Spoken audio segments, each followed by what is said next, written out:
Welcome.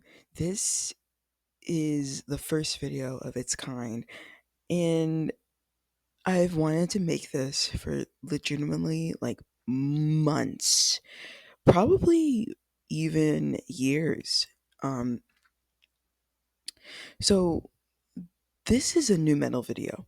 Um, this is I'm very new to this. I like to mention some disclaimers. One, I'm not an expert on music. For one, I can't even play Fortnite Festival right. So, and while this is technically like an essay, I want you to treat this like this is 2005. We're getting home from school and we're booting up the Xbox, and I'm recommending you some music. That's the level of like professionalism this video has. Um, I'll be talking briefly about the band's history, but mainly just how they sound, my interpretation of like the music, my relationship with the song, so on and so forth. Basically, I have this thing with me and the oomphs, with me and my friends, where we would do like a lyric slam. And basically we would do this, we would pull up to the function with a song, and we would paragraph by paragraph like show our interpretations. Uh of the song and so on and so forth. And it's fun. I recommend everybody do this. And even then, I pull up my notebook sometimes and I legitimately just write down lyrics and I write down how I feel about it. Yeah, like I've been doing this for a while. Not what makes this video what makes this topic even more interesting and kind of like important is the fact that these bands are underground. It's to get the ball rolling basically into actual discussion and research into these artists, as some of these artists literally have little to no information. The band that I chose, get ready, get ready, get ready, I feel like is like the face of underground new metal with how corny and cheesy the culture of new metal is. And I'm going to be starting with the band.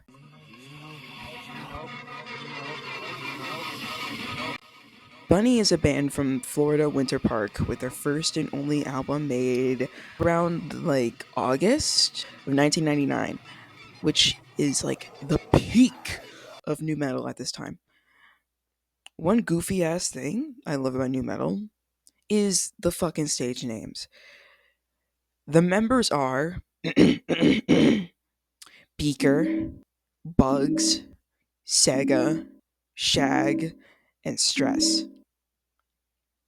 And that's kind of all we know. I mean, that's all it says on Discogs. So Beaker, whose real name is Don Cadman, made the art in MS Paint, which you can clearly tell. But I mean, I kind of like it. I kind of fucks with it. I don't know. No, another common trait in underground new metal is seeing not the best artwork, but that's what gives it charm. That's what gives it charm. But without further ado, let's actually start talking about my favorite songs. One thing you will notice about the song Fireball is the jank, and this is like pretty much like the entire album. And the jank is like single-handedly the reason why I love new metal. Think of it, it has like the same like philosophy as like outsider music. So think of what's that one guy that did Rock and Roll McDonald's? That guy, and think Daniel Johnson. I know these are crazy comparisons, but hear me out. Hear me out. The reason why you like outsider music is that it's bad. Like no shit, Sherlock, but so bad it's good. Things that are crude, I feel like I or we as people tend to relate to, because like obviously nobody's perfect. Fucking look at this video, damn. Um, and I feel like with underground music, they have a lot more freedom to be quote unquote bad and just a lot of freedom to be as experimental as they want. And This album is a good example of that, as I've never heard instrumentals like this ever before. Um, so really, they just do anything that see if it sticks, and that's what makes it so fun to listen to. Because every underground new metal song I've listened to, it's kind of just like a random card. Really, it's like it's like rolling the dice. Like I genuinely don't know what I'm gonna get. Yeah, you do have some songs you do have a lot of new metal bands that sound pretty similar and samey. I try my best to avoid those as much as possible, if it's possible. I mean, I still appreciate them, but that's a whole tangent. Um, Back to what I was saying. Underground new metal, I think, is way more like it draws me in way more than popular new metal. Like I said, I love new metal, underground new metal, for the sake of that it sounds legitimately as weird as possible. Um, in Bunny's case, the instrumental, if I'm gonna be honest, is not pleasant to the ears. There's a lot of electronic, like squeaky, high pitched noises. In some songs, this instrumental gets bad, and we'll get to that. But it's still like so fun and energetic. Like there has to be a science to so bad it's good, but it's catchy though. Legitimately can't help but headbang. This is a pretty simple song, but it's one of the first where you're just nodding in your head and you're like, like a ball, like a fireball, like a fireball. Like that's good. That's good. Um, but no, TLDR. What he means by the title Fireball, he's referring, well, to me, he's referring to like her eyes, how they draw them in like moth to a flame.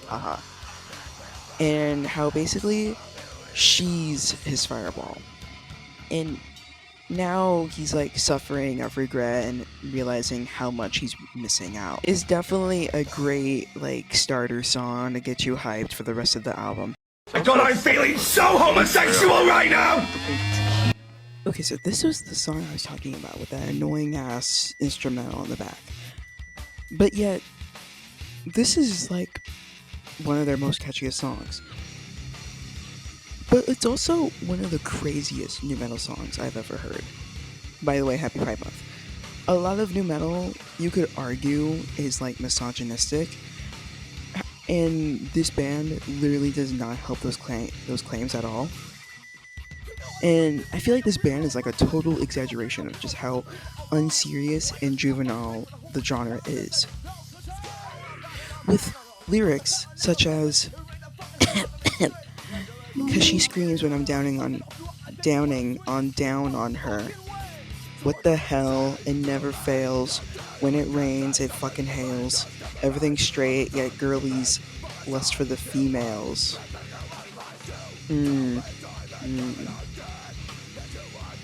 Here's another one.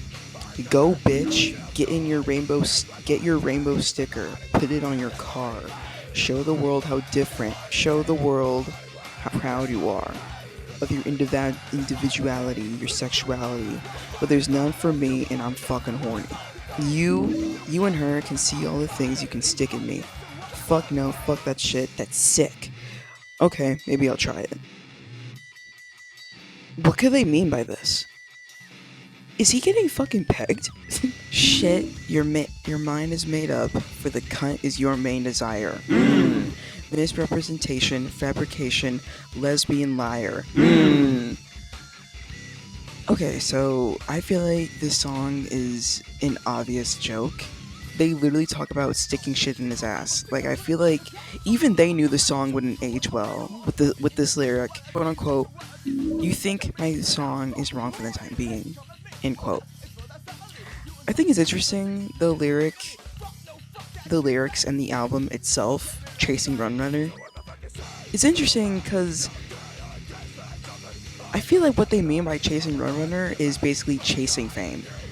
Because at the time, Roadrunner Records was like the go-to label for new metal bands.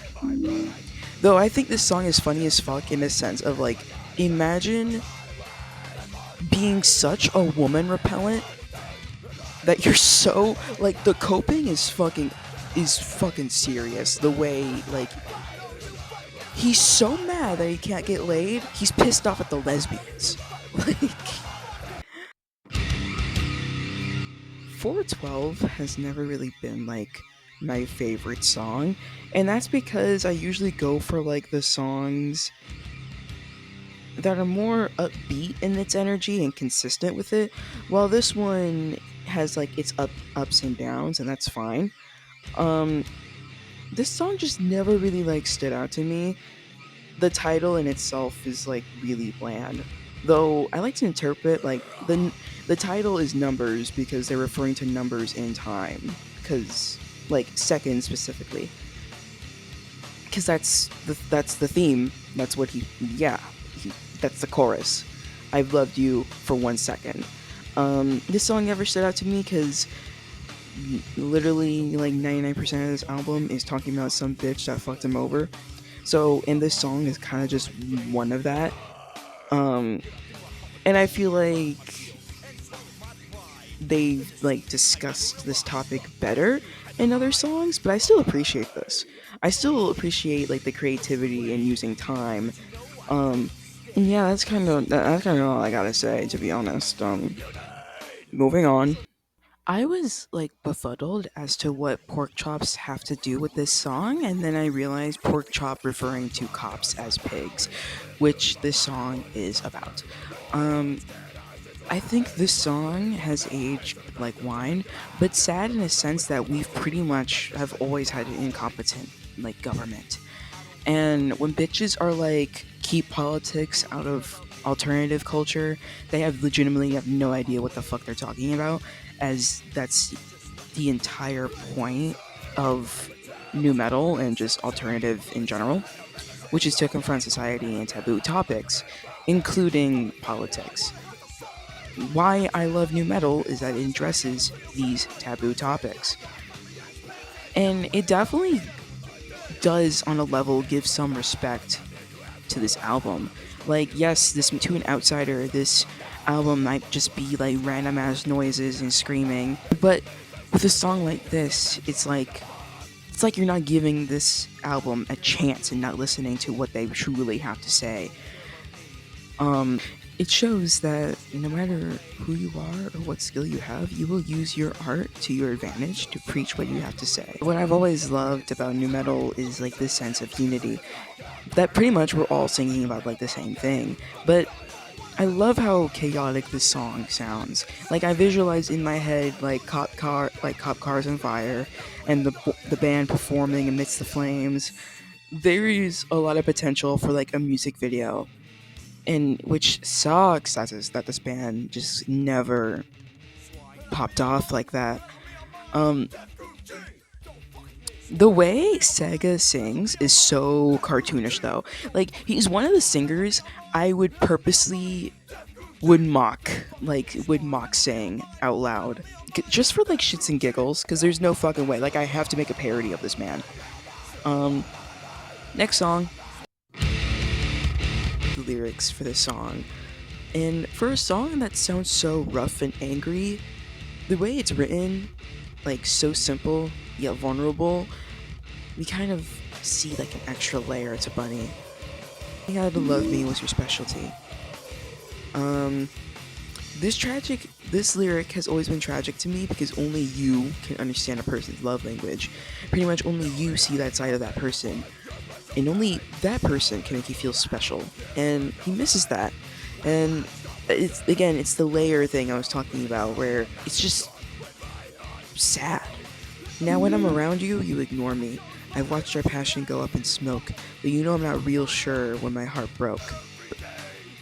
Not to like create a pity party for like myself, but like this song speaks to me so deeply because it's like I recognize this feeling like all too well, where you had something and it's missing, and kind of just having like this hole.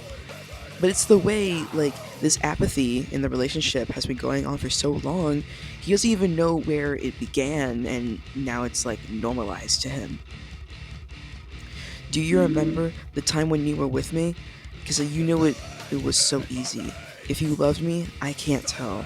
If you're still in love with me, oh fuck it, oh shit, oh well. And it's like Of course, the beginnings in so many relationships seem to be easy at first. It's the way he's so confused how up in the air the relationship is. Like he's basically kind of giving up. Because if there's no form, if there's no label, then it can't be anything, right? Like it has to be nothing, if that makes sense.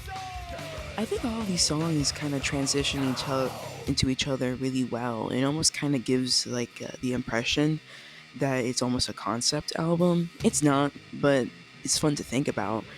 Um, Especially when you have pork chop that's like in the way.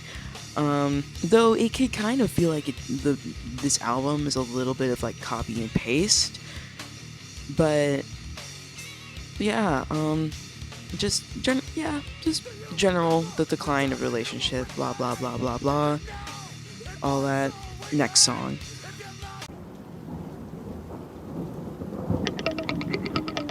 So at this point, the album starts to really fucking kick off, and this song single-handedly saved this album.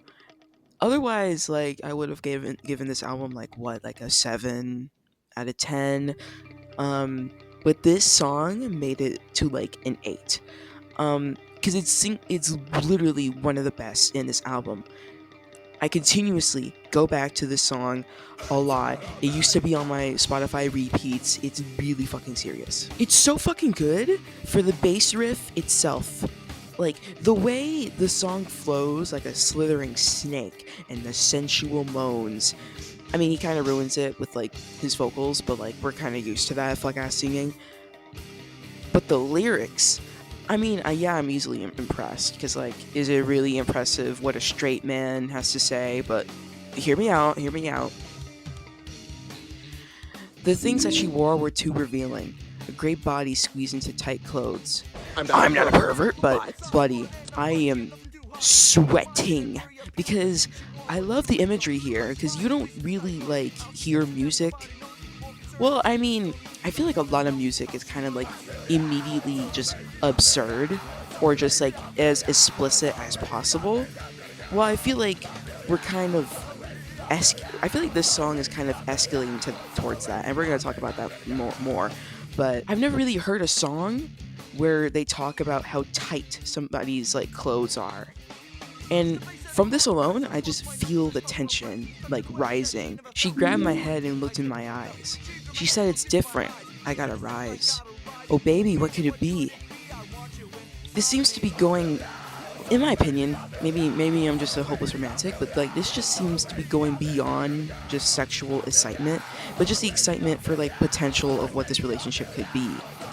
But also like, she could just like, I don't know, mean like anal. They just pull out and cards. She told me I had an interesting look. One sweet comment and that's all it took. I've never really heard a song in the new metal sphere other than like Straight Jacket, which is a whole other band, be so vulgar, and I really adore that. What really got me was the sweet comment line. One sweet comment, and it's all it took. Cause it kind of just shows that like men get happy, and like men just get caught up on the little things, and also just like men just get fucking boners for everything, and it's like it's their curse and like their blessing. Cause it's like I think it's endearing and kind of hot, maybe a little annoying, but back to what I was saying, it's like a little detail, and I love that so much, and where it's not just like inherently sexual things that get you going, but it's little things like that where it's just like, ooh, gets you excited. And I wish we kind of like represented that more or talked about that more. How, you know what I mean? But also like this lyric can just represent how just one comment can escalate so much. I literally cannot glaze this song enough. I really cannot. Ooh, I'm just fawning. I'm so in love. I'm so in love. But yeah, no. Next song. Who's obsessive? Who's So I'm possessive? gonna be so honest. The later rest of the album, I would just skip. It's not bad. It's just like when you literally have "I Feel You Inside of Me" in this album, you just want to turn the shit off because like there's no way you can outbeat that. There's no fucking way. I still want to like talk a little bit about this song because I like the chorus a lot. Um, like the flow here, like because every time he feels the need to say who, like I just want to jump. Um, I also love like the irony, but yet also the self-reflection. Kind of asking a question of like who's at fault here as he's screaming and cussing. It kind of just be like that though, because it's like who can really be the bigger person in such a relationship that's so like full of hurt and so on and so forth. Um, and this is like kind of like a tangent, but I feel like I gotta say this shit eventually. You know, I have to say it.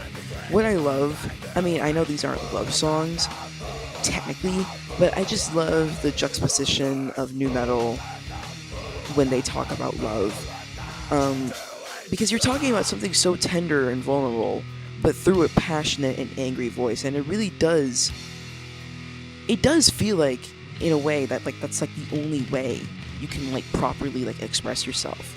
And in a way, it fucked up to say like it feels like the only way you'll be listened to is if you're only like screaming. Um, but no, the juxtaposition is what always like fascinated me.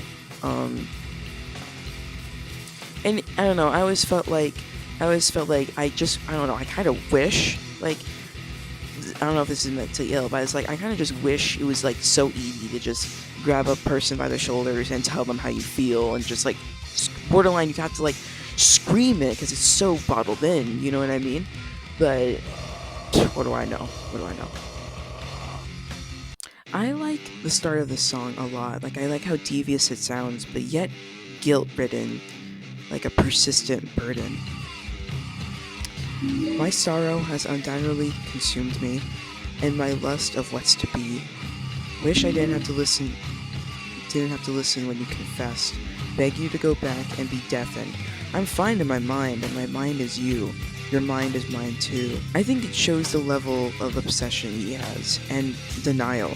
Because I love the honesty here, where it feels it's hard to let go of that person because that person has bled onto you. It's like you yourself have become that person. So it's like, how can you let go a part of you? But also, it shows the entitlement that the singer has to them as well. Like, cause oh my god, I just love when music acknowledges toxicity like this because it's realistic. The fuck. Um, Tangent, but I'm just like I'm so fucking like sick of pop music. Not to be like, oh, I hate pop, blah blah blah, new metal elitism, blah blah blah. But I don't know, because I feel like pop is so like it gives like rose tinted glasses, like a lens through like these problems and through like these issues, and like it kind of portrays them as like fucking a sunny day with a rainbow, and it's like I mean it depends because sometimes it is the point, my fascination with juxtaposition, but I don't know, there's like but a lot of pop music is like that though, so I'm just like at this point I don't think it's like intentional, and I just low-key think that we're almost borderline glorifying or like not seriously like addressing or seriously considering or having a discussion about these problems when you put them in like a pop music lens. But what the fuck do I know? Quote, never in my life could I expect intestinal tangle due to my neglect. Ow. It's like an unfair game of tug of war. So, because you could suffer from doing nothing and staying the same, or suffer the same by doing something. Well, I mean, and it's not really suffering the same because, like, blah blah blah, growth or some shit like that. But it's okay, but like, it still sucks though. So, quote, explain this. I cannot see how you bruise your wrists. Insidious craftiness. Now I must make a fist. Intoxication only leads to forsaken hearts. Breaking necks of the dicks violating sex. But with you, forever is my only wish. Fuck you, we're through. I can't take all this. I can't take all this. I can't take all this. I can't take all this. I love this song because I think it's like the perfect accuracy of how wishy-washy your mind can be when moving on, because it's never really like a steady slope. Brother, you're literally experiencing the five stages of grief, and even that's not a 1 through 5 in order sequence either. It's either ultimate highs or ultimate lows. But again, it's the desperation. Like recently, like I've been like romantically involved with somebody, right? It went like shit, but it's like I couldn't help that in that situation. I like was thinking about like the song, and to think of like music as like a mood ring to kind of like it kind of just like an easier way to portray how you feel. So with every not every but like with a lot of new metal music, we have a lot of there's a lot of themes of like standing on your ground, fighting for what's right, speaking the truth, and blah blah blah. Though I feel like this song is like an interesting take from the title alone. Like, because I appreciate the song in like an obvious sense of like you cannot silence me. But I also love like the visualization. Like I like to imagine like you have to speak so bad, your cheeks get so puffy and so red and ready to burst. This song is just devastating because like imagine your words are so strong that it's and powerful that it's like its own beast and thus taming this tongue. Anyways, quote, have you seen that girl's clothes, nose, glasses, hair, sitting by herself while everybody stares? She's so ugly. She's so ugly. She's so ugly, man. She's so ugly. She's so ugly. Damn. Keep your mouth shut. Keep your mouth shut, man. Keep your mouth shut. Keep your mouth shut, man. Keep your fucking mouth shut. In a lot of new metal music, you know, they talk about how they're the minority and how different they feel compared to everyone else. But I like to bring up this quote. Working 9 to 5, kissing ass just to get by, and the whole world just looks like you, then why the fuck you call me a sicko? I love this song because it's like obviously just like the frustration of just like we have to keep our mouth shut, we have to fucking get on the ground, get on our knees, fucking submit to these people. But I like this song because yes, he's speaking about like being the few, like being the minority, but also like he's not trying to like alienate himself. If not, he's kind of just like sick of it and tired of it actually. And he's saying that he's no different from everybody else. Basically, he's calling everybody hypocrites for saying what everyone else wants to say, but is villainized for his honesty. But really, I don't understand why you call me a prick though. It all comes down to I'm a fucking sicko. And again, it's just like the power and just reclaiming such an insult. Again, it's that juvenile charm that I love so much. It's also like just because he's not speaking about like an important matter per se, that doesn't mean that what he's saying doesn't matter at all. Because it's like if you can't listen to like the little shit, then will you listen to the bigger things that I'm talking about? Next song. Our final song that we'll be talking about is Absence. Um, which like I'm like not talking about it at the same time because like there's no lyrics online. Like I even looked on like the little CD booklet you could find on Discogs and like there isn't. They just didn't. So that's disappointing. So, you know, if anyone wants to like take a shot and like decipher for me, then like be my guest. But what from I can understand briefly, because he did say, well, at least what I caught was quote unquote like I pushed you away. So, you know, obviously he's talking about distance in relationship, thus, you know, absence. But it's, you know, I still want to hear why and like what happened. And you know, I like the bleakness. I like that, you know, it's just nothing. There is a couple minutes of silence till the end, which is, you know, like a secret song type of thing. This song is like atmospheric, which new metal can do, because in new metal's experimentation, there's also along with that like this weird humor,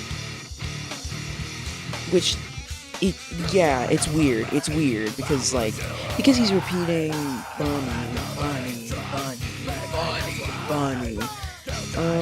I like it. I like it. Um, Tangent, but like secret tracks in music and like albums is so weird to me. Um, well, I think it's like annoying in a way.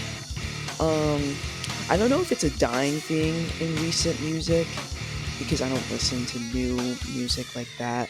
Oh my god, who the fuck blowing up my phone? I think it's annoying because it's like, well, I don't know. Especially because it's like nowadays, it's definitely like it makes sense to like phase out because people don't have like CD players. I mean, I think it makes sense if I think it makes more sense if you have like a vinyl player and if you just have that shit in like the background while you're doing whatever. I think that makes sense. But if you're like on Spotify or something, it's just like annoying because like but I also am like not against it because like I think Easter eggs are fun and also like unrelated, My Chemical Romance, the Blood track. That I love that fucking song. But I guess it's just like the principle of just like staying for that secret track. So where does that put us now? Okay, so at the time I write this script, which is May 22nd, a Reddit thread was made, um, resulting in the user no adhesiveness 2742 replying, who then his dad, Doomsday Party, aka Beaker, aka Don Cadman, responded in the Reddit thread. What does it look like in the future though? A lot. A lot. Like a lot of stuff is planning to be released, like demos, videos, shirts, remastered CDs. Um which apparently they literally just got the recordings too. Um so yeah, I would make sure to check up on the Reddit account Doomsday for updates. Okay, so my big fat ass, because I took too goddamn long on this video, literally since then we got like even more fucking updates. In which, by the way, this is like present Marissa. This is fucking Thanksgiving Marissa as I post this. Well, not posting, but like fucking editing, working on the video. You get what I mean? Okay, so we have an official Instagram account from Bunny as long as an official YouTube channel. And not only that, but we also have like a little interview with this one Instagram account called New Metal Archive. Yeah, I would check out the little interview they did. It's really interesting and kind of makes this video counterintuitive, but I'm, I'm just here for a good time. I'm just here for a good time. Anyways, I hope you enjoy the video or like at least treated it as like a podcast or something like that. Or at least you got like a good recommendation or two. Will there be videos like this in the future? Probably. Well, I do it for the name of the game. I do it because I fucking love new metal, point blank period. So maybe, but I don't think I'm gonna do like a research. I mean, not that I was doing research, but like I'm not gonna go I'm not gonna go as in depth as I was in this video. Um, at least knock on wood. Because I absolutely fucking suck at big projects like these. So yeah, you should commission me and follow my art account because hashtag fuck yes. And I need money to support my 65 children and my um